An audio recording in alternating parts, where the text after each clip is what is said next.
Friends, आपका स्वागत है हमारे चैनल ग्लांस अकेडमी पर। फ्रेंड्स, आज हम करेंगे घटना चक्र में एंशिएंट में हमारा चैप्टर है यूनानी आक्रमण। इससे पहले के हमने सारे चैप्टर पढ़ लिए हैं, आप उसको एक बार देख लीजिएगा। आइए स्टार्ट करते हैं। 6वीं शताब्दी ईसा पूर्व के मध्य ईरान में कुरुस अथवा साइरस द्वितीय 558 से 29 ईसा पूर्व इसका काल था, ने हक्कामनी साम्राज्य की स्थापना की थी। तो किसने की थी हक्कामनी साम्राज्य की स्थापना? कुरुस या साइरस द्वितीय ने। बेहिस्तून पारसी पोलिस तथा नक्श-ए-रुस्तम अभिलेख दारा प्रथम के शासन काल का है। इसने भारत पारसिक संबंधों के विषय में महत्वपूर्ण सूचना प्राप्त होती है। इससे बेहिस्तून पारसी पोलिस तथा नक्श-ए-रुस्तम अभिलेख से हमें जो है दारा सिकोह मतलब दारा प्रथम के बारे में भारत और पारसिक संबंधों के विषय में महत्वपूर्ण जानकारियां मिलती हैं। तो इसे ध्यान रखिएगा। दारा प्रथम के साम्राज्य के 23 प्रांतों का उल्लेख जो है उसके बेहिस्तून अभिलेख में हुआ है। हेरोडोटस के विवरण से ज्ञात होता है कि भारत जो है दारा के साम्राज्य का 20वां प्रांत था।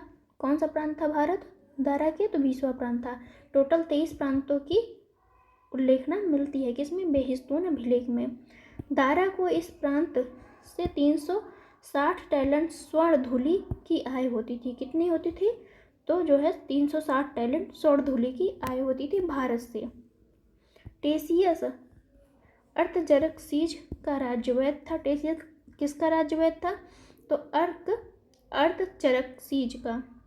पारसिक संपर्क के परिणाम स्वरूप भारत के पश्चिमोत्तर प्रदेशों में खरोष्ठी नामक लिपि का जन्म हुआ। तो भारत का जो अफगानिस्तान वाला क्षेत्र है उसमें किस लिपि का जन्म हुआ? तो खरोष्ठी का, जो ईरानी अरामेइक लिपि से उत्पन्न हुई है। फारसी स्वर्ण मुद्रा डेरिक तथा रजत मुद्रा सिग्लोई कहलाती थी। फारसी में जो है स्वर्ण मुद्रा डेरिक कहलाती थी और रजत मुद्रा आपका सिग्लोई कहलाती थी। ईरानी सिक्के सिग्लोई पश्चिमोत्तर प्रांत से प्रचलित हैं। पश्चिमोत्तर प्रांत में कौन से सिक्के प्रचलित थे? तो सिग्लोई मतलब रजत मुद्रा ज़्यादा प्रचलित थी। ईरानी सिक्के यहाँ देखते हैं। महापद्म नंद के उत्तराधिकारियों की संख्या पुराणों तथा बौद्ध ग्रंथों में 8 मिलती है। इस वंश का अंतिम शासक जो था आपका घनानंद था, जो सिकंदर का समकालीन था। तो सिकंदर का समकालीन कौन था? तो घनानंद था। ये इंपॉर्टेंट पॉइंट है आपके लिए। उसे यूनानी लेखकों में अग्रमीज कहा गया है। जेनोफोन ने उसे जो है बहुत धनाढ़ व्यक्ति या बहुत ज़्यादा धनशाली व्यक्ति कहा है। भद्रसाल उसका सेनापति था। तो घनानंद का सेनापति कौन था? भद्रसाल था। अग्रमीज किसके लिए कहा गया? तो घनानंद के लिए कहा गया है। सिकंदर जो है घनानंद का समकालीन था।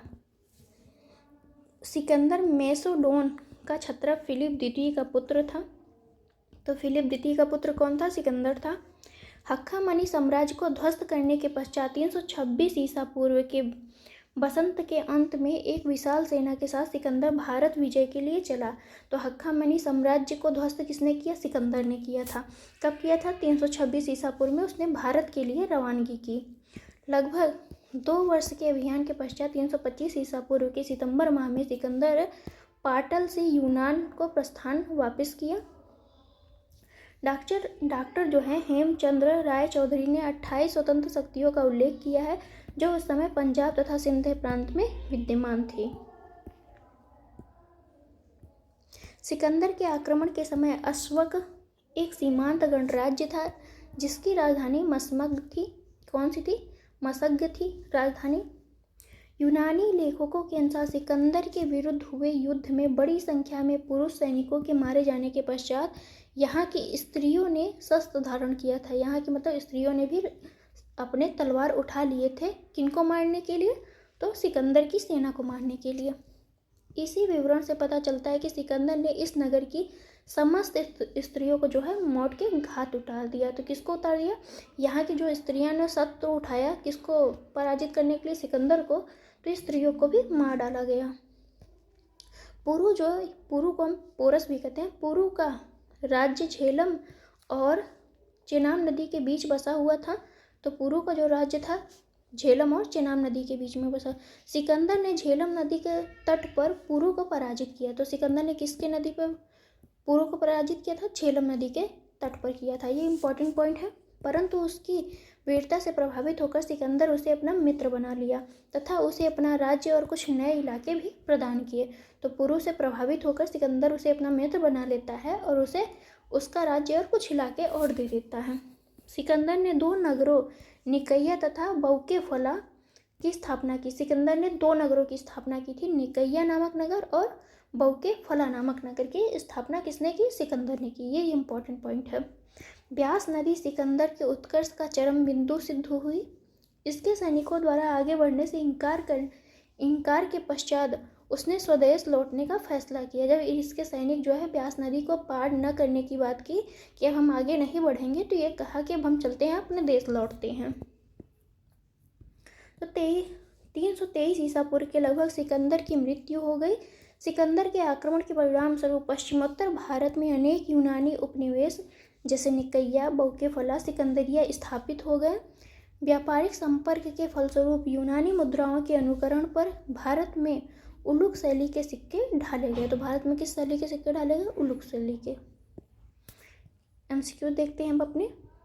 सिकंदर के हमले के समय उत्तर भारत पर निम्नलिखित राजवंशों में से किस एक का शासन था? नंद, शुंग, मौर्य, कर्ण। तो ये आपका नंदवंश महान, क्या नाम था उसका? घनानंद का शासक था।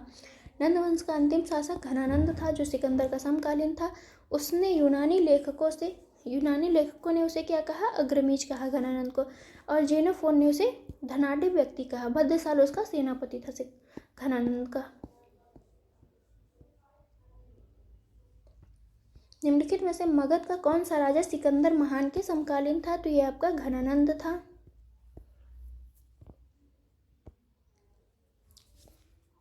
लगभग 2 वर्ष के अभियान के पश्चात सिकंदर महान 325 ईसा पूर्व में भारत छोड़ दिया। वह चंद्रगुप्त मौर्य से पराजित हुआ था। सही उत्तर का चयन करना है, तो इसका आंसर है आपका सी। ए सही है, लेकिन आर गलत है। वह चंद्रगुप्त मौर्य से पराजित नहीं हुआ था। हक्कामनी साम्राज्य को ध्वस्त करने के पश्चात 326 ईसा पूर्व के अंत में एक विशाल सेना के साथ सिकंदर भारतीय विजय के लिए चला। लगभग 2 वर्ष के अभियान के पश्चात 325 ईसा पूर्व माह में जो है सिकंदर ने पाटल से वापस यूनान का प्रस्थान किया, किंतु वह चंद्रगुप्त मौर्य से पराजित नहीं हुआ था। युद्ध भूमि में बड़ी संख्या में सैनिकों के मारे जाने अथवा आहत हो जाने के बाद किस भारतीय गण अथवा राज्य की स्त्रियों ने सिकंदर के विरुद्ध शस्त्र धारण किया था? तो यह आपका मसग्ग की। सिकंदर के आक्रमण के समय अश्वक एक सीमांत गणराज्य था जिसकी राजधानी मसग्ग थी। यूनानी लेखकों के अनुसार सिकंदर के विरुद्ध हुए युद्ध में बड़ी संख्या में पुरुष सैनिकों के मारे जाने के पश्चात यहाँ की स्त्रियों ने शस्त्र धारण किया था। क्वेश्चन नंबर 5 है, भारत में सिकंदर की विफलता के निम्न कारणों कौन से कारण थे? उस समय भारत में कोई केंद्रीय सत्ता नहीं थी, उसकी फौज बेहतर थी, उसे देशद्रोही शासकों से सहायता मिली, वह एक अच्छा प्रशासक था। तो इसका आंसर है बी। 1, 2, 3 आपके सही हैं। वह एक अच्छा प्रशासक था, ये बात सही नहीं है। यहाँ से देखते हैं, सिकंदर भारत की सफलता के उपयुक्त कारणों में से 3 सत्य हैं। हेमचंद्र राय चौधरी ने उस समय 28 स्वतंत्र शक्तियों का उल्लेख किया है। तात्पर्य है कि उस समय भारत में कोई केंद्रीय सत्ता नहीं थी, उसकी सेना निसंदेह श्रेष्ठ थी। आम्भी जैसे तमाम देशद्रोही भारतीय सैनिकों ने उसे सहयोग दिया, तथापि भारत की विजय में उसके अच्छे प्रशासक होने का कोई योगदान नहीं था। उस वीर भारतीय राजा का नाम बताइए जिसे सिकंदर ने झेलम के तट पर पराजित किया था। तो यह आपका पुरु था, जिसे हम पुरुष भी कहते हैं। सिकंदर ने झेलम नदी के तट पे जो है पुरु को पराजित किया, परंतु उसकी वीरता से प्रभावित होकर सिकंदर ने उसे अपना मित्र बनाया और उसका भाग और उसका राज और कुछ अन्य इलाके भी उसे दे दिए। निम्नलिखित में से कौन सिकंदर के साथ भारत में नहीं आया था? निरियाकस, डाइमेकस, आनेसिक्रिस्टस, अरिस्टिबुलस। तो ये है आपका सी। डाइमेकस जो है सिकंदर के साथ नहीं आया था, जबकि निरियाकस, आनेसिक्रिस्टस और अरिस्टिबुलस जो था ये सभी सिकंदर के साथ भारत आए थे। डाइमेकस सिकंदर के साथ भारत नहीं आया था, स्ट्रोबो के अनुसार सीरिया के राजा एंटियोकस ने डाइमेकस नामक राजदूत बिंदुसार के राजसभा में या दरबार में भेजा था। तो किसने भेजा था? सीरिया के शासक ने भेजा था। अब हम पढ़ेंगे मौर्य साम्राज्य। स्टार्ट करते हैं। मौर्य राजवंश की स्थापना जो है चंद्रगुप्त मौर्य ने की थी। किसको हराकर? घनानंद को हराकर। वह भारत का प्रथम ऐतिहासिक सम्राट था। वह ऐसा पहला सम्राट था जिसने बृहत्तर भारत पर अपना शासन स्थापित किया, मतलब सबसे बड़े भारत पर, मतलब भारत के अधिकांश भागों में चंद्रगुप्त मौर्य का शासन था, जिसका विस्तार ब्रिटिश साम्राज्य से भी बड़ा था। उसके साम्राज्य की सीमा ईरान से मिलती थी। उसने ही भारत को सर्वप्रथम राजनीतिक रूप से एकबद्ध किया था, मतलब एकीकरण किया था। विशाख दत्त की रचना कौन है? मुद्रा राक्षस है, जिसमें जो है चंद्रगुप्त को नंदराज का पुत्र बताया गया है। किसका पुत्र है? चंद्रगुप्त नंदराज का। मुद्रा राक्षस में चंद्रगुप्त को वृषल अथवा कुलहीन भी कहा गया है। ढुंढीराज ने मुद्रा राक्षस पर टीका लिखी है। किसने टीका लिखी है मुद्रा राक्षस पर?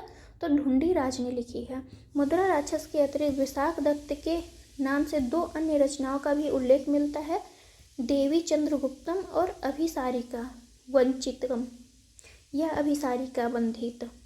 तो ये आपकी ढुंढीराज ने मुद्रा राक्षस पर टीका लिखी है। विशाख दत्त की रचना है मुद्रा राक्षस। ये याद रखने वाली बातें। चंद्रगुप्त को मुद्रा राक्षस में वृषल और कुलहीन बताया गया है। क्षेमेंद्र की रचना है बृहत कथा मंजरी। क्षेमेंद्र की क्या रचना है? बृहत कथा मंजरी। तथा सोमदेव की रचना है कथा सरित सागर। दोनों ही इंपॉर्टेंट है, दोनों ही याद रखिएगा। में चंद्रगुप्त को जो है शूद्र उत्पत्ति के विषय में विवरण मिलता है कि इन दोनों में ही जो है बृहत कथा मंजरी और कथा सरित सागर में चंद्रगुप्त को शूद्र बताया गया है। बौद्ध ग्रंथ महाबोधि वंश के अनुसार चंद्रगुप्त राजकुल से संबंधित था। वह मौर्य नगर में उत्पन्न हुआ था। तो चंद्रगुप्त राज किससे उत्पन्न हुआ था? मौर्य राज में उत्पन्न हुआ था। हेमचंद्र ने परिशिष्ट पर्वन में चंद्रगुप्त को मयूर पोस्को के ग्राम के मुखिया के पुत्री का पुत्र बताया गया है। तो हेमचंद्र की रचना कौन है? परिशिष्ट पर्वन है, जिसमें चंद्रगुप्त को मयूर पोस्को के ग्राम के मुखिया के पुत्री का पुत्र बताया गया है। विलियम जोन्स जो है पहले विद्वान हैं। ये इंपॉर्टेंट पॉइंट है, याद रखिएगा। विलियम जोन्स पहले विद्वान है जिन्होंने सेंड्रो कोर्स की पहचान किससे की है? तो मौर्य शासक चंद्रगुप्त मौर्य से की है। एरियन तथा प्लूटार्क ने चंद्रगुप्त मौर्य को एंड्रोकोर्स के रूप में वर्णित किया है। तो विलियम जोन्स कहते हैं एंड्रोकोर्स चंद्रगुप्त मौर्य का, और एरियन और प्लूटार्क कहते हैं एंड्रोकोर्स। दोनों में डिफरेंस है, दोनों याद रखना है आपको। जस्टिन ने क्या कहा है? सेंड्रोकोटस कहा है चंद्रगुप्त मौर्य को। सिकंदर महान की भेंट का उल्लेख किया है कि सिकंदर महान जो है चंद्रगुप्त मौर्य से मुलाकात करता है। ऋषि चाणक्य ने अपने पुत्र का नाम चाणक्य रखा है। तो ऋषि चाणक्य ने अपने पुत्र का क्या नाम रखा? चाणक्य। तो चाणक्य के पिता कौन है? ऋषि चाणक्य है। अर्थशास्त्र के लेखक के रूप में इसी पुस्तक में उल्लिखित कौटिल्य तथा एक पद्म खंड में उल्लिखित विष्णुगुप्त नाम साम्यता चाणक्य से ही की जाती है। तो चाणक्य का क्या नाम है? कौटिल्य भी है और विष्णुगुप्त भी नाम है इनका। इनकी जो रचना है वो कौन है? तो अर्थशास्त्र इनकी रचना है चाणक्य की। पुराणों में उसे द्विज सर्व कहा गया है, द्विज सर्व कहा गया, श्रेष्ठ ब्राह्मण कहा गया है कौटिल्य को। कौटिल्य या चाणक्य द्वारा मौर्य काल में रचित अर्थशास्त्र शासन के सिद्धांतों की पुस्तक है। अर्थशास्त्र किससे संबंधित है? तो शासन से संबंधित पुस्तक है। इसमें राज्य के सप्तांग सिद्धांत, इसमें जो है अर्थशास्त्र में राज्य के सप्तांग सिद्धांत की बात की गई है। 7 अंग कौन है देखते हैं। तो ये राजा है, अमात्य, जनपद, दुर्ग, कोष, दंड, मित्र। तो 7वां क्या है आपका? मित्र है। ये इंपॉर्टेंट है, याद रखिएगा कि सप्तांग सिद्धांत किसमें है? अर्थशास्त्र में। अर्थशास्त्र किसने रचना की है? चाणक्य ने की है। कौटिल्य का अर्थशास्त्र ऐतिहासिक ग्रंथ नहीं है। ये किससे संबंधित है? शासन से संबंधित ग्रंथ है, न कि ऐतिहासिक ग्रंथ। अपितु राजनीति शास्त्र का एक अद्वितीय ग्रंथ है। इसकी तुलना जो है मैकियावेली के प्रिंस से की जाती है। तो अर्थशास्त्र की तुलना किससे की जाती है? मैकियावेली ने प्रिंस नामक ग्रंथ लिखा है, उससे की जाती है। चंद्रगुप्त मौर्य ने दक्षिण भारत की विजय प्राप्त की थी। तो जो मौर्य है उसने दक्षिण भारत की भी विजय की। जैन एवं तमिल साक्ष्य भी चंद्रगुप्त मौर्य की दक्षिण विजय की पुष्टि करते हैं। राजनैतिक तौर पर समस्त भारत का एकीकरण चंद्रगुप्त मौर्य के नेतृत्व में संभव हुआ। प्रारंभिक विजयों के फलस्वरूप चंद्रगुप्त मौर्य का साम्राज्य ब्यास नदी से लेकर सिंधु नदी तक था। तो चंद्रगुप्त मौर्य का साम्राज्य कहाँ से था? ब्यास से लेकर सिंधु तक था। रुद्रदामन के अभिलेख से पश्चिमी भारत तक उसका अधिकार प्रमाणित होता है। रुद्रदामन के जूनागढ़ अभिलेख से, कौन सा है इनका? जूनागढ़ अभिलेख से प्राप्त होता है कि चंद्रगुप्त का जो साम्राज्य था वो पश्चिम भारत तक विस्तारित था। जैन ग्रंथों के अनुसार सौराष्ट्र के साथ साथ अवंती पर भी चंद्रगुप्त मौर्य का अधिकार था। तो सौराष्ट्र मतलब गुजरात के साथ साथ कहाँ था? उज्जैन या एमपी में भी इनका शासन था। उसकी मृत्यु के समय उसके साम्राज्य का विस्तार पश्चिम में हिंदुकुश पर्वत से लेकर पूर्व में बंगाल की खाड़ी तथा उत्तर में हिमालय से लेकर दक्षिण में मैसूर तक फैला हुआ था। तो ये आप देख लीजिए, हिमालय से लेकर उसका जो राज्य का विस्तार है मैसूर तक, और पूर्व में आपका कहाँ से? पूर्व में आपका बंगाल की खाड़ी से लेकर हिंदुकुश पर्वत तक फैला हुआ था। तो मैक्सिमम हम कह सकते हैं संपूर्ण भारत में ही फैला हुआ था। 150 ईस्वी के रुद्रदामन के जूनागढ़ अभिलेख में, रुद्रदामन किसका रचना किया है? तो जूनागढ़। रुद्रदामन से कौन सा अभिलेख संबंधित है? तो जूनागढ़ अभिलेख संबंधित है। 150 ईस्वी के रुद्रदामन के जूनागढ़ अभिलेख में आनर्त और सौराष्ट्र गुजरात में चंद्रगुप्त मौर्य के प्रांतीय राज्यपाल, तो चंद्रगुप्त मौर्य का राज्यपाल कौन था जो सौराष्ट्र में नियुक्त था? पुष्यगुप्त था। कौन था? पुष्यगुप्त, याद रखिएगा, पुष्यगुप्त इंपॉर्टेंट है। द्वारा सिंचाई के बांध के निर्माण का उल्लेख किया गया कि सिंचाई का बांध किसने निर्माण करवाया था? पुष्यगुप्त ने करवाया था। कहाँ पे? गुजरात में। जिससे यह सिद्ध होता है कि पश्चिम भारत का यह भाग जो है मौर्य साम्राज्य में शामिल था। चंद्रगुप्त मौर्य ने सिकंदर के साम्राज्य के पूर्वी भाग के शासक सेल्यूकस की आक्रमणकारी सेना को जो है 305 ईसा पूर्व में परास्त किया था। जो सेल्यूकस की सेना थी उसका परास्त किया था चंद्रगुप्त मौर्य ने, तो 305 ईसा पूर्व में। कौन से? 305 ईसा पूर्व में सेल्यूकस के आक्रमण किया था वहाँ पे। यूनानी लेखकों ने बिंदुसार को अमित्रोकेडीज कहा है। विद्वानों के अनुसार अमित्रोकेडीज का संस्कृत रूप है अमित्रघात, जिसमें ये कहा गया शत्रुओं का नाश करने वाला। तो शत्रुओं को नाश करने वाला किसे कहा गया है? बिंदुसार को कहा गया है। जैन ग्रंथ में उसे सिंहसेन कहा गया है बिंदुसार को। जैन ग्रंथ में बिंदुसार की माता का नाम जो है दुर्धरा मिलता है। तो जैन ग्रंथ में बिंदुसार की माता का क्या नाम मिलता है? दुर्धरा। उसे क्या कहा गया है? सिंहसेन कहा गया है। दिव्यावदान जो है बौद्धों का ग्रंथ है। दिव्यावदान के अनुसार जो है बिंदुसार के समय तक्षशिला में विद्रोह हुआ है, जिसको दबाने के लिए उसने अपने पुत्र अशोक को भेजा था। तो तक्षशिला में जो विद्रोह हुआ उसको दबाने के लिए बिंदुसार ने किसको भेजा? तो अशोक को भेजा था। अशोक जो है बिंदुसार का बेटा है। स्ट्रैबो के अनुसार बिंदुसार के समय मिस्र के राजा एंटियोकस ने डाइमेकस नामक राजदूत भेजा था। स्ट्रैबो के अनुसार जो है बिंदुसार के दरबार में किसको भेजा था? तो एंटियोकस ने अपने राजदूत डाइमेकस को भेजा था। प्लिनी के अनुसार, ये तो स्ट्रैबो के अनुसार था, अब प्लिनी के अनुसार देखते हैं। प्लिनी के अनुसार मौर्य राज दरबार में मिस्र के राजा टालमी द्वितीय फिलाडेल्फस ने डायोन्युसियस नामक राजदूत भेजा। तो टालमी द्वितीय ने किसको भेजा था? डायोन्युसियस को भेजा था। और एंटियोकस ने किसे भेजा था? डाइमेकस को भेजा था। याद रखिएगा, दोनों इंपॉर्टेंट है आपके लिए। बिंदुसार ने सीरिया के शासक एंटियोकस से 3 वस्तुओं की मांग की थी। कितनी वस्तुओं को मांग की थी? तो 3 वस्तुओं की मांग की थी। ये वस्तुएं कौन कौन सी है? तो मीठी मदिरा है, सूखी अंजीर है और दार्शनिक। इन तीनों वस्तुओं की मांग बिंदुसार ने सीरिया के शासक एंटियोकस से की थी। एंटियोकस ने दार्शनिक को छोड़कर शेष सभी वस्तुएं यानी आपकी मीठी मदिरा, सूखी अंजीर जो है बिंदुसार के पास भिजवा दी थी, जबकि दार्शनिक नहीं दिया था। बौद्ध साक्ष्यों के अनुसार अशोक अपने पिता के शासनकाल में अवंती उज्जैनी का उपराजा या वायसराय था। तो गवर्नर कौन था आपका? तो ये था आपका अशोक। कहाँ का? अवंती का। असम और सुदूर दक्षिण को छोड़कर असम और सुदूर दक्षिण को छोड़कर संपूर्ण भारतवर्ष अशोक के साम्राज्य के अंतर्गत था। अशोक ने अपनी प्रजा के विशाल समूह को ध्यान में रखकर ही एक ऐसे व्यवहारिक धम्म का प्रतिपादन किया। कैसे किया? धम्म का प्रतिपादन किया जिसका पालन आसानी से सभी कर सके। सहिष्णुता, उदारता एवं करुणा उसके त्रिविध आयाम थे। कौन थे? तो सहिष्णुता था, उदारता था और करुणा का भाव उसके त्रिविध आयाम थे।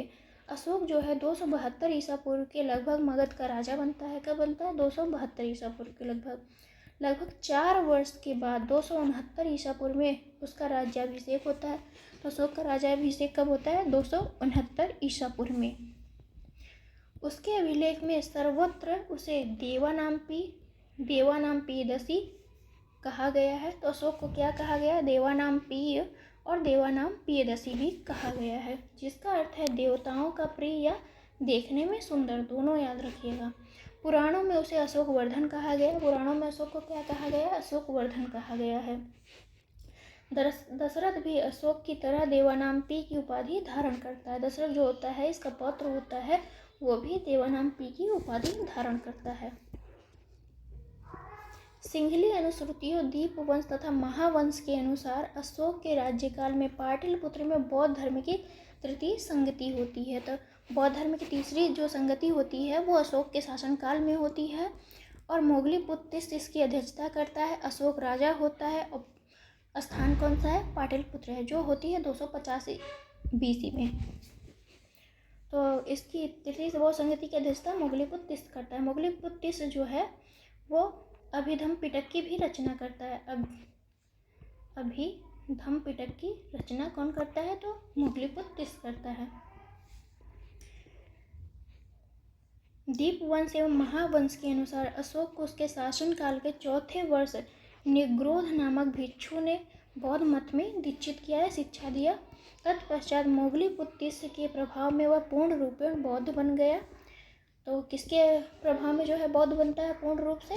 तो ये आपके मोगलीपुत्र से हैं। दिव्य वदान के अनुसार अशोक को उपगुप्त नामक बौद्ध भिक्षु ने बौद्ध धर्म में दीक्षित किया है, शिक्षा दी। तो निग्रोध ने भी शिक्षा दी थी और उपगुप्त ने भी शिक्षा दी थी अशोक को। किससे संबंधित है? बौद्ध से।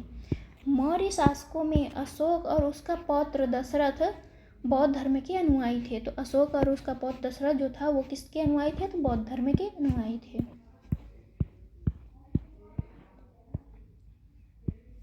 अशोक के अभिलेखों में रज्जुक नामक अधिकारी का उल्लेख मिलता है। तो अशोक के अभिलेखों में किसका उल्लेख मिलता है? रज्जु नामक अधिकारी का उल्लेख मिलता है। रज्जुकों की स्थिति आधुनिक जो है जिलाधिकारी जैसी थी, जिसे राजस्व तथा न्याय दोनों क्षेत्रों में अधिकार प्रदान था। तो रज्जु क्या करता था? वो राजस्व इकट्ठा करता था प्लस न्याय दोनों को देखता था। जैसे आज का जिला कलेक्टर आप देख लीजिए। अग्रोनोमोई जिले के अधिकारी को कहा जाता था। अग्रोनोमोई किसे कहा जाता था? जिले के अधिकारी को कहा जाता था। मौर्य काल में व्यापारिक काफिले या कारवा के मुखिया को सार्थवाह कहा जाता था। ये सभी आपके इम्पोर्टेंट पॉइंट है, याद रखिएगा। तो व्यापारिक काफिलों को क्या कहा जाता था? सार्थवाह कहा जाता था। और जिले के अधिकारी को क्या कहा? तो अग्रोनोमोई कहा जाता था। बौद्ध धर्म ग्रहण करने के उपरांत अशोक ने आखेट या शिकार तथा विहार यात्राएं रोक दी। अशोक ने है जो शिकार करता था और विहार यात्राएं करने से मना कर दिया। उनके स्थान पर धर्म यात्राएं करने की धर्म यात्राएं प्रारंभ की करना। राज्याभिषेक कब हुआ था इनका? 269 BC में हुआ था। तो राज्याभिषेक के 10 वर्ष बाद 8वां शिलालेख 10 वर्ष बाद संबोधि यानी बोध गया तथा 20 वर्ष बाद रुमिनदेई अभिलेख में रुमिनदेई गया। तो अशोक जो है राज्याभिषेक के 10 वर्ष कहाँ गया? तो बोध गया गया 10 वर्ष बाद, और 20 वर्ष बाद कहाँ गया? तो वो रुमिनदेई गया। ठीक, उनकी पूजा की तथा रुमिनदेई गया और तथा उनकी पूजा की। किसकी? बौद्ध धर्म की। इतिहासकार विसेंट आर्थर स्मिथ ने इतिहासकार हैं आपके विसेंट आर्थर स्मिथ ने अपनी पुस्तक इंडियन लीजेंड ऑफ अशोक में साहित्यिक साक्ष्यों के आधार पर उपगुप्त के साथ अशोक की धम्म यात्राओं का क्रम इस प्रकार दिया है। तो इंडियन लीजेंड ऑफ अशोक किसने लिखी है? तो विसेंट आर्थर स्मिथ ने लिखा है। लुम्बिनी जाता है अशोक, कपिलवस्तु, बोध गया, सारनाथ, कुशीनगर और श्रावस्ती, इन सभी की यात्राएं अशोक करता है। अशोक ने अपने राज्याभिषेक के 10 वर्ष बाद जो बोध गया की यात्रा की थी, ये है आपका। 20 वर्ष बाद लुम्बिनी की यात्रा की थी तथा वहाँ एक शिला स्तंभ स्थापित किया था। कौन सा है ये? रुमिनदेई अभिलेख है। बुद्ध की जन्मभूमि होने के कारण लुम्बिनी ग्राम का भोग कर माफ कर दिया गया। तो लुम्बिनी जो था क्या था? बुद्ध का जन्मभूमि थी, इसलिए वहाँ का कर माफ कर दिया गया, भोग कर। और भू राजस्व जो है 1/6 से घटाकर 1/8 कर दिया गया, इसीलिए इसे आर्थिक अभिलेख भी कहते हैं। याद रखिएगा कि आर्थिक अभिलेख किसे कहते हैं? तो रुमिनदेई को कहते हैं। रुमिनदेई अभिलेख को आर्थिक अभिलेख कहते हैं। कालसी, गिरनार और मेरठ के अभिलेख जो है ब्राह्मी लिपि में है।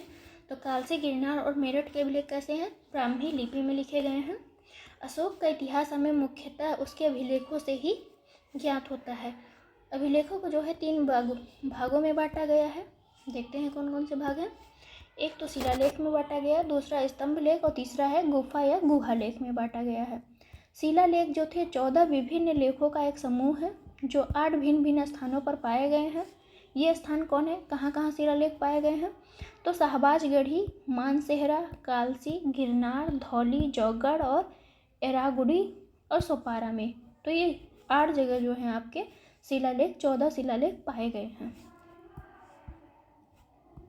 अशोक के अधिकांश अभिलेख प्राकृतिक भाषा में अशोक के बहुत सारे अभिलेख जो हैं प्राकृतिक भाषा में, भाषा कौन सी है उनकी? प्राकृत है, जबकि लिपि कौन सी है? ब्राह्मी लिपि में लिखे गए हैं। केवल 2 अभिलेख है। केवल कितने? 2 अभिलेख जो है शाहबाजगढ़ी और मानसेहरा की लिपि जो है आपकी ब्राह्मी न होकर खरोष्टी है, लेकिन भाषा कौन सी है? प्राकृत ही है। भाषा प्राकृत है लेकिन लिपि कौन सी है? खरोष्टी है। तो ध्यान देने योग्य बात है ये वाली आपकी कि केवल 2 अभिलेख जो हैं शाहबाजगढ़ी और मानसेहरा जो है खरोष्टी लिपि में है। तक्षशिला से अरामेइक लिपि में लिखा गया एक भग्न अभिलेख शेरकुना नामक स्थान से यूनानी तथा अरामेइक लिपियों में लिखा गया द्विभाषी यूनानी एवं सीरियाई भाषा में अभिलेख मिले हैं। लंघनाच नामक स्थान से अरामेइक लिपि में लिखा गया अशोक का अभिलेख प्राप्त हुआ है। ब्राह्मी लिपि का प्रथम उद्वाचन पत्थर की पट्टियों या शिलालेखों पर उत्कीर्ण अक्षरों से किया गया है। इस प्रकार संपादित करने वाले प्रथम विद्वान जेम्स प्रिंसप थे। तो इसे पढ़ने वाले कौन थे? सबसे पहले किसने पढ़ा अशोक के अभिलेखों को? तो जेम्स प्रिंसप ने 1837 में पढ़ा था। याद रखिएगा, इंपॉर्टेंट पॉइंट है। जिन्होंने अशोक के अभिलेखों को पढ़ने का श्रेय हासिल है, किसे श्रेय हासिल है? तो जेम्स प्रिंसप को। D.R. भंडारकर ने मात्र अभिलेखों के आधार पर अशोक का इतिहास लिखने का प्रशंसनीय प्रयास किया था। तो अभिलेखों के आधार पर किसने लिखी? तो ये है D.R. भंडारकर ने अशोक का इतिहास लिखा था। प्राक अशोक ब्राह्मी लिपि का पता श्रीलंका स्थित अनुराधापुर से पता चला है।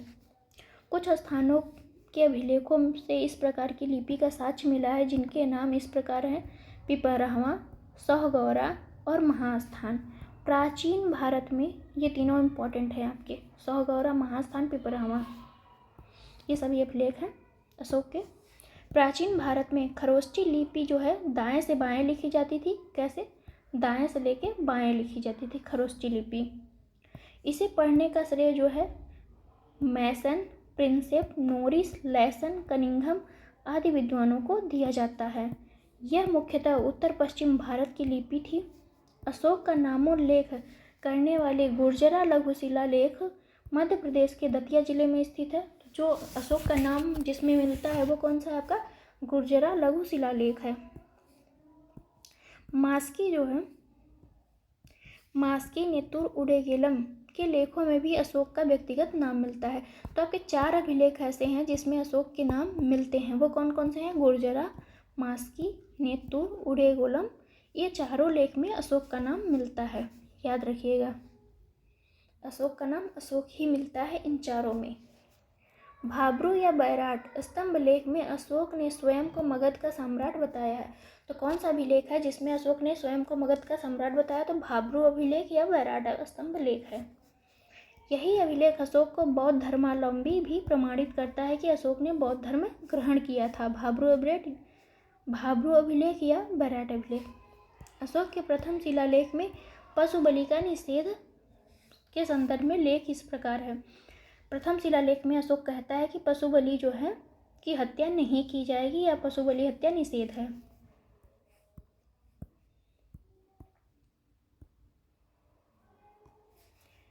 यहाँ कोई जीव मारकर बलि न दिया जाए और न ही कोई उत्सव किया जाए। पहले प्रियदर्शी राजा की पाकशाला प्रतिदिन सैकड़ों जीव मांस के लिए मारे जाते थे। पहले क्या होता था कि सैकड़ों जीव जो है मांस के लिए मारे जाते थे, लेकिन अब क्या कह रहा है कि अब जीव की हत्या नहीं की जाएगी। लेकिन अब इस अभिलेख के लिखे जाने तक सिर्फ 3 पशु प्रतिदिन मारे जाते हैं। सिर्फ 3 पशु, पहले बहुत सारे मारे जाते, अब सिर्फ 3 ही मारे जा रहे हैं। वो कौन से? 2 मोर और 1 मृग। इसमें भी मृग हमेशा नहीं मारा जाता। ये तीनों भी भविष्य में नहीं मारे जाएंगे। ये जो मोर और 1 मृग मारे जा रहे हैं ये भी भविष्य में नहीं मारे जाएंगे, ऐसा कहा गया है। 5वें स्तंभ लेख में भी अशोक द्वारा राज्याभिषेक के 26वें वर्ष बाद विभिन्न प्रकार के प्राणियों के वध को वर्जित कर दिया गया है। अशोक के राज्यकाल की पहली बड़ी घटना कलिंग युद्ध है। तो सबसे बड़ी घटना कौन सी है? आपकी कलिंग युद्ध है। इसमें अशोक की विजय हुई थी। अशोक के 13वें शिलालेख से इस युद्ध के संदर्भ में स्पष्ट साक्ष्य मिलते हैं। तो 13वें शिलालेख से किसके साक्ष्य मिलते हैं? कलिंग युद्ध के। यह घटना अशोक के शासनकाल के 8 वर्ष बाद अर्थात 261 ईसा पूर्व में घटित हुई थी। ये इम्पोर्टेंट है। तो राज्याभिषेक कब हुआ था? 269 में, और 8 वर्ष बाद 261 ईसा पूर्व में यह घटना घटित हुई थी। कलिंग का युद्ध हुआ था। इस शिलालेख में उसने कलिंग युद्ध से हुई पीड़ा पर अपना दुख और पश्चाताप व्यक्त किया है। अशोक के दीर्घ शिलालेख 12 में जो है सभी संप्रदायों के सार की वृद्धि होने की कामना की गई है और तथा धार्मिक सहिष्णुता हेतु पालनीय उपाय भी बताए गए हैं। तो आपके 14 शिलालेख हैं टोटल। 14 में मतलब 13 शिलालेख तो आपको तैयार होना चाहिए। अशोक के दूसरे एवं 13वें शिलालेख में संगम राज्यों चोल, पांड्य, सातीपुत्र, केरलपुत्र सहित तामपर्णी या श्रीलंका की सूचना मिलती है। तो दूसरे शिलालेख में और 13वें शिलालेख में इन सभी राज्यों की सूचना दी गई है। मौर्य शासक अशोक के 13वें शिलालेख से यह ज्ञात होता है कि अशोक के 5 यवन राजाओं के साथ मैत्रीपूर्ण संबंध थे, जिनमें कौन था? एंटियोकस द्वितीय जो सीरिया का शासक था, तुर्मय या तुर्माय, टालमी फिलाडेल्फस मिस्र का राजा, अंतकीनी एंटीगोनस जो है गोनातास मेसिडोनिया या मकदूनिया का राजा, मग साइरिन का शासक, अलेक्सुंदर अलेक्जेंडर एपाइरस या एपीरस का राजा। तो ये आपके इम्पोर्टेंट है, याद रखिएगा। गोरखपुर जिले से प्राप्त सौगौरा ताम्र पत्र अभिलेख। तो सौगौरा अभिलेख कहाँ से प्राप्त हुआ है? गोरखपुर से प्राप्त हुआ है। ये यूपी का है, तो आपके लिए इम्पोर्टेंट है। बांग्लादेश के बोगरा जिले से जो है महास्थान नामक अभिलेख प्राप्त हुआ है। तो बांग्लादेश से महास्थान नामक अभिलेख, गोरखपुर से सौगौरा अभिलेख मिलते हैं। की रचना अशोककालीन प्राकृतिक भाषा में हुई है। उन्हें ईसा पूर्व 3री शताब्दी की ब्राह्मी लिपि में लिखा गया। भाषा कौन है? प्राकृतिक है। लिपि कौन सी है? ब्राह्मी लिपि है। तो इसमें है ये अभिलेख अकाल के समय किए जाने वाले राहत कार्यों के संबंध में है। तो आपका सौगौरा अभिलेख और महास्थान अभिलेख किससे संबंधित है? अकाल के समय में जो अनाज दिए जाते थे या राहत कार्य प्रोवाइड किए जाते थे उससे संबंधित हैं ये दोनों अभिलेख आपके। इस अकाल की पुष्टि जैन स्रोतों से होती है। मौर्य काल में न्यायालय मुख्यतः 2 प्रकार के थे, धर्मस्थीय तथा कंटक शोधन। 2 प्रकार के न्यायालय थे, धर्मस्थीय और कंटक शोधन न्यायालय। धर्मस्थीय जो है दीवानी न्यायालय थे, जबकि कंटक शोधन आपके फौजदारी न्यायालय थे या अपराधी न्यायालय थे। गुप्तचरों को अर्थशास्त्र में गुण पुरुष कहा गया है। तो गुप्तचर को क्या कहा जाता था? अर्थशास्त्र में गुण पुरुष कहा जाता था। अर्थशास्त्र में दो प्रकार के गुप्तचरों का उल्लेख है। एक संस्था अर्थात एक ही स्थान पर रहकर कार्य करने वाले को संस्था कहा जाता था। संचरा जो प्रत्येक स्थान पर घूम घूम कर काम करते थे उसे हम संचरा कहते थे। गुप्त पुरुष को हम गुण पुरुष कहते हैं। एक संस्था जो एक ही स्थान पर रह के काम करता है, दूसरा जो संचरा जो प्रत्येक स्थान पर घूम घूम के काम करते हैं उन्हें हम संचरा कहते हैं। मेगास्थनीज की इंडिका में पाटलिपुत्र के नगर प्रशासन का वर्णन मिलता है। तो ये इम्पोर्टेंट है आपका। तो मेगास्थनीज ने किसकी रचना की? इंडिका की रचना की, जिसमें क्या पाटलिपुत्र के नगर प्रशासन का वर्णन मिलता है। इनके अनुसार पाटलिपुत्र नगर का प्रशासन जो है 30 सदस्यों वाली एक समिति द्वारा किया जाता था। तो 30 सदस्यों वाली समिति द्वारा किया जाता था पाटलिपुत्र का प्रशासन।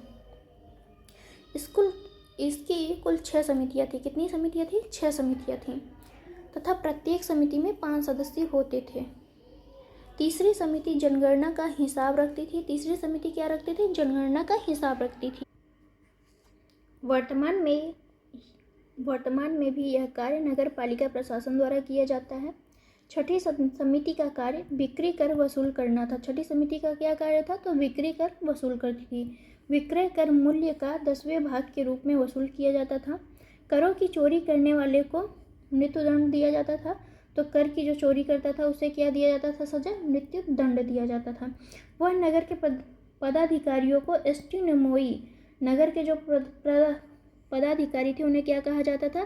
तो एस्टिनमोई कहा जाता था। ये इंपॉर्टेंट है, ये आपका प्रीवियस ईयर में क्वेश्चन में पूछा गया है। चाहे तो आप लोग एक बार करके देख लीजिए प्रीवियस ईयर का paper. Megasthenes Seleucus Nicator, Megasthenes जो था वो सेल्यूकस निकेटर द्वारा चंद्रगुप्त मौर्य की राज्यसभा में भेजा गया था, दरबार में भेजा गया था। तो सेल्यूकस निकेटर ने किसे राजदूत के रूप में भेजा था? मेगास्थनीज को। मेगास्थनीज की पुस्तक क्या है? इंडिका है। यह यूनानी राजदूत था। मौर्य युग में नगरों का प्रशासन नगर पालिकाओं द्वारा चलाया जाता था, जिसका प्रमुख नागरिक या पूर्व मुख्य कहलाता था।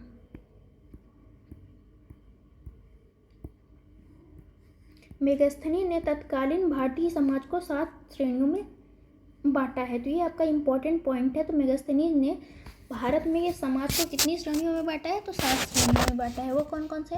दार्शनिक, कृषक, पशुपालक, कारीगर, योद्धा, निरीक्षक, मंत्री। ये 7 समूह थे जिसमें भारतीय समाज को मेगास्थनी ने बांटा था। मेगास्थनीज भारतीय समाज में दास प्रथा के प्रचलित होने का उल्लेख नहीं करता है। कहता है कि भारतीय समाज में दास प्रथा प्रचलित नहीं थी। तो ये सबसे इम्पोर्टेंट पॉइंट है आपके लिए कि अगर मेगास्थनीज के अनुसार क्या दास प्रथा प्रचलित थी या नहीं, तो मेगास्थनीज कहता है कि नहीं प्रचलित थी। जबकि आपको देखने से काफ़ी टाइम से आप देख रहे हैं संध्याकालीन या फिर जितने भी अभी तक हुए हैं साम्राज्य ब्रिटिश काल में, सारी जगह आपका दास प्रथा प्रचलित था। उसके अनुसार मौर्य काल में कोई भी व्यक्ति न तो अपनी जाति से बाहर विवाह कर सकता था, न ही उससे भिन्न पेशा ही अपना सकता था। तो उसके अनुसार क्या हुआ? अंतरजातीय विवाह भी नहीं होता था, जबकि बहुत समय पहले से ये सब हो रहा है। इतिहासकार स्मिथ के अनुसार हिंदू कुश पर्वत भारत की वैज्ञानिक सीमा थी। तो स्मिथ क्या कहते हैं? हिंदू कुश पर्वत जो है आपका भारत की वैज्ञानिक सीमा है। अशोक के अभिलेखों में मौर्य साम्राज्य के 5 प्रांतों के नाम मिलते हैं। वो कौन कौन से हैं? उत्तरापद जो है, उत्तरापद की राजधानी आपकी तक्षशिला है। अवंती की जो राजधानी है उज्जैनी है। कलिंग की राजधानी आपकी तोसली है। दक्षिणापद की राजधानी सुवर्णगिरी है। प्राच्य या पूर्वी प्रदेश की राजधानी आपकी पाटलिपुत्र है। तो ये 5 ही याद रखिएगा। भाग एवं बलि प्राचीन भारत में राजस्व के स्रोत थे। तो भाग एवं बलि किसके स्रोत थे? राजस्व के स्रोत थे। अर्थशास्त्र से ज्ञात होता है कि राजा भूमि का मालिक होता है। अर्थशास्त्र से ज्ञात होता है कि राजा क्या था? भूमि का मालिक था। वह भूमि से उत्पन्न उत्पादन के एक भाग का अधिकारी था। इस कर को भाग कहा जाता था। जो मौर्य काल में कर लिया जाता था भूमि से प्राप्त, तो उसे हम क्या कहते थे? भाग कहते थे। इसी प्रकार बलि भी राजस्व का स्रोत था। मौर्य जो है, मौर्य मंत्री परिषद में राजस्व एकत्र करने का कार्य कौन करता था? तो समाहर्ता करता था। मौर्य में जो राजस्व एकत्र करता था उसे हम क्या कहते हैं? उस अधिकारी को समाहर्ता कहते हैं। अंतपाल सीमा रक्षक तथा सीमावर्ती दुर्गों की देखभाल करता था, जबकि प्रदेष्टा क्या करता था, विषय या कमिश्नरियों का प्रशासक था। उपर्युक्त पदाधिकारियों के अतिरिक्त अन्य पदाधिकारी भी इस प्रकार हैं, देखते हैं। पणियाध्यक्ष क्या करता था, तो वाणिज्य का अध्यक्ष था। सूराध्यक्ष या सूनाध्यक्ष बूचड़ खाने का अध्यक्ष था। गणिका अध्यक्ष वेश्याओं का निरीक्षक था। तो सीताध्यक्ष आपका राजकीय कृषि या राजकीय भूमि होता था। अकाराध्यक्ष जो है खानों का अध्यक्ष होता था। लक्षणाध्यक्ष जो छापे खाने का अध्यक्ष होता था। लोहाध्यक्ष धातु विभाग का अध्यक्ष होता था। नवा अध्यक्ष आपका जहाज रानी का अध्यक्ष होता था। आप 2-3 इसमें से बहुत इंपॉर्टेंट है आपका पणियाध्यक्ष, वाणिज्य का अध्यक्ष, सूरा अध्यक्ष या सोनाध्यक्ष, बूचड़ खाने का, गणिका अध्यक्ष, वैश्याओं का, सीता अध्यक्ष जो है, सीता तो इम्पॉर्टेंट है, बहुत मोस्ट इम्पॉर्टेंट, राजकीय कृषि विभाग का अध्यक्ष, अकाराध्यक्ष जो है आपका खानों का अध्यक्ष होता था। अर्थशास्त्र में पति द्वारा परित्यक्त पत्नी के लिए, मतलब परित्याग दी गई पत्नी के लिए विवाह विच्छेद की अनुमति दी गई है। अर्थशास्त्र में यह कहा गया है कि पति द्वारा अगर किसी भी पत्नी को तलाक दिया जा सकता है, सिंपल सी बात। मौर्यकालीन समाज में तलाक की प्रथा थी। पति के बहुत समय तक विदेश में रहने या उसके शरीर में दोष होने पर पत्नी उसका त्याग कर सकती थी। अगर पत्नी चाहे तो पति का भी त्याग कर सकती थी। इसी प्रकार पत्नी के व्यभिचारिणी होने पर या बंध्या होने पर, बंध्या मीन्स बांझ होने पर, जो पुत्र उत्पन्न या पुत्री उत्पन्न नहीं कर सके उसके लिए, जैसी दशाओं में पति जो है उसका त्याग कर सकता था। विदेशियों को भारतीय समाज में मनु द्वारा व्रात्य क्षत्रिय का सामाजिक स्तर दिया गया था। विदेशियों को जो है भारतीय समाज में मनु द्वारा व्रात्य क्षत्रिय का सामाजिक स्तर दिया गया था। मतलब विदेशियों को क्या माना, क्षत्रिय माना जाता था मनु के अनुसार। सारनाथ स्तंभ का निर्माण जो है अशोक ने करवाया था। तो सारनाथ स्तंभ का निर्माण किसने करवाया था, अशोक ने करवाया था। ये इम्पॉर्टेंट है आपके लिए। इस स्तंभ के शीर्ष पर जो है सिंह की आकृति बनी है, जो शक्ति का प्रतीक है। इस प्रतिकृति को भारत सरकार ने अपने प्रतीक चिन्ह के रूप में अपनाया है। तो भारत सरकार ने किसको अपनाया है, तो अशोक द्वारा निर्मित सिंह की आकृति को प्रतीक चिन्ह के रूप में अपनाया है भारत सरकार ने। मौर्य युगीन सभी स्तंभ जो है चुनार के बलुआ पत्थरों से निर्मित है। तो मौर्य संबंधी जितने भी स्तंभ बने हैं वो किसके निर्मित है, तो चुनार के बलुआ पत्थरों से निर्मित हैं। स्थापत्य कला के दृष्टिकोण से सांची के स्तूप को सर्वश्रेष्ठ माना गया है। तो स्थापत्य कला में सबसे अच्छा किसको माना गया, सांची के स्तूप को।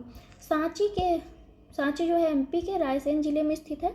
इसका निर्माण भी अशोक ने ही कराया था। तो आपका किसका, सारनाथ का प्लस सांची का, दोनों का ही निर्माण किसने करवाया, अशोक ने करवाया। इस स्तूप का आरंभिक काल 3री शताब्दी ईसा पूर्व है।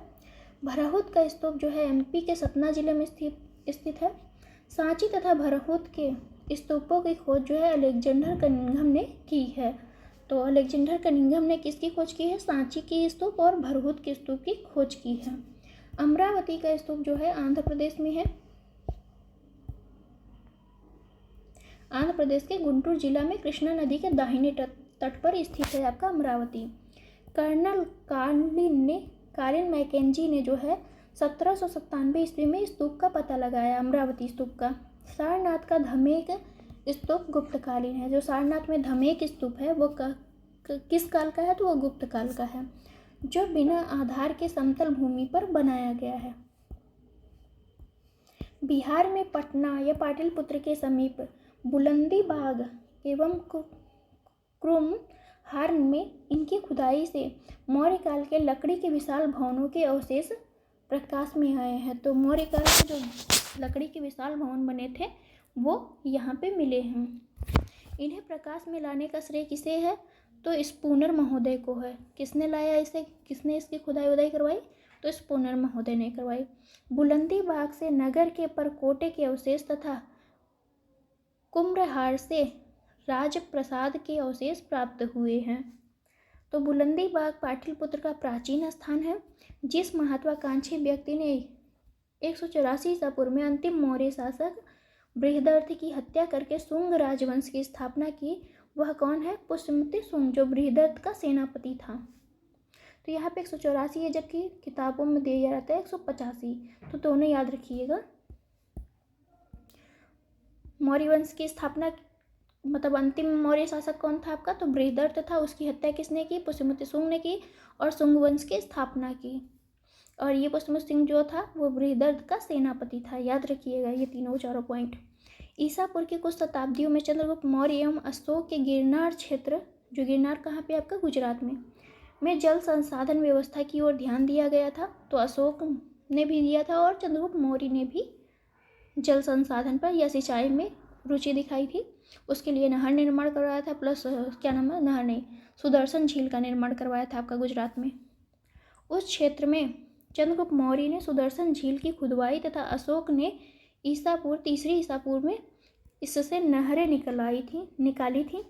शक क्षत्रप रुद्रदामन के जूनागढ़ अभिलेख से इन दोनों के कार्यों का वर्णन मिलता है। तो जूनागढ़ अभिलेख किसका है, रुद्रदामन का है। और ये किसका क्षत्रप है, तो ये शक क्षत्रप है। जूनागढ़ के शासक रुद्रदामन ने इसी झील की मरम्मत करवाई थी। तो क्या नाम है, चंद्रगुप्त मौर्य ने इसे बनवाई थी, फिर अशोक ने इसकी मरम्मत करवाई, रुद्रदामन ने भी इसकी मरम्मत ही करवाई है। आइए MCQs देखते हैं।